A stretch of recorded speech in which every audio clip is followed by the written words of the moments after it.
SAFM, South Africa's news and information leader. Thanks, Siki. ANC granted leave to appeal against hate speech ruling, and Transport Minister happy with current road safety initiatives. Good morning.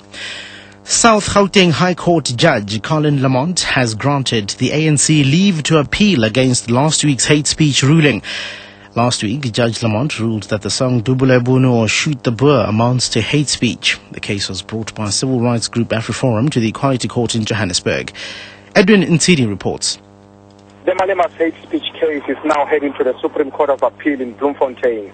This after Judge Colin Lamont granted the ANC leave to appeal his decision.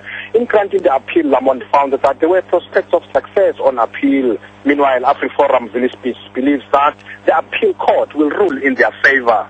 Edwin Nsidi, SABC News, at the Equality Court in Johannesburg. Limpopo's Roads and Transport MEC Pinky Kekana has expressed her shock at the bus accident that claimed 7 lives at Siloam outside Thohoyandou this morning. The bus was carrying preschool kids and their parents from Kaku village to Pretoria for a school trip when the driver lost control and the vehicle overturned. Traffic authorities say the 60-seater was carrying more than 80 passengers. Departmental spokesperson Tisan Mudli explains. The MEC has expressed her outrage at the senseless loss of life, but she has also passed her condolences to the family of the deceased. This has come days before her scheduled meeting with taxi operators and bus associations to discuss the safe transportation of our children as well. The reports have indicated that 80 were injured, 3 critically injured. A case of culpable homicide has been opened by the police. Transport Minister Sibusiso Ndebele says road safety initiatives undertaken by his department have not failed. This despite recent incidents on South African roads, killing hundreds of passengers and motorists. This week, 10 people were killed in a head-on collision between a bakkie and a minibus taxi at Empangeni, north of KwaZulu-Natal. Shortly before the launch of October Transport Month at Richards Bay today, Ndebele said he hopes that one initiative which would prove successful was the reduction of the maximum speed limit on the country's roads. We must move away from being a developed country whose roads are a battlefield. The very announcement itself has caused South Africans to think. If you are driving at 75, at 80, and another person is driving at 120, one who is driving at a slower speed has got more chance of controlling the car and doing less damage. There's been marked success. For instance, the reduction of drunken driving is now a much more higher consciousness that drinking and driving is stupid. It's just plain stupid. But reckless driving is still very prevalent.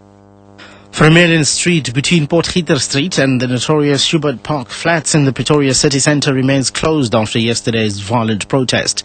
Police are still monitoring the situation. Residents went on the rampage yesterday over interruptions in water and electricity services.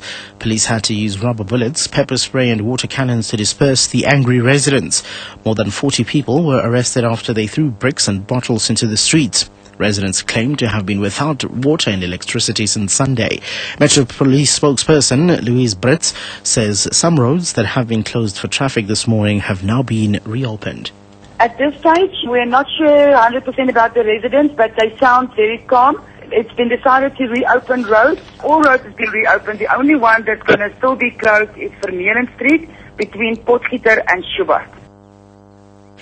Finance Minister Pravin Gordhan says a meeting of emerging economies today will consider a Brazilian proposal to buy European bonds to help crisis-hit Eurozone countries. But Gordhan said it was just one idea that would be examined during the meeting in Washington of BRICS countries Russia, India, China, Brazil and South Africa. He says it was more important for emerging and developing economies to work together within the Group of 20 to find a global solution to the Eurozone sovereign debt crisis. Gordhan says the meeting will examine what BRICS and emerging markets need to contribute to an overall solution that will take global economies into a more stable direction. Recapping the top story, South Gauteng High Court Judge Colin Lamont has granted the ANC leave to appeal against last week's hate speech ruling.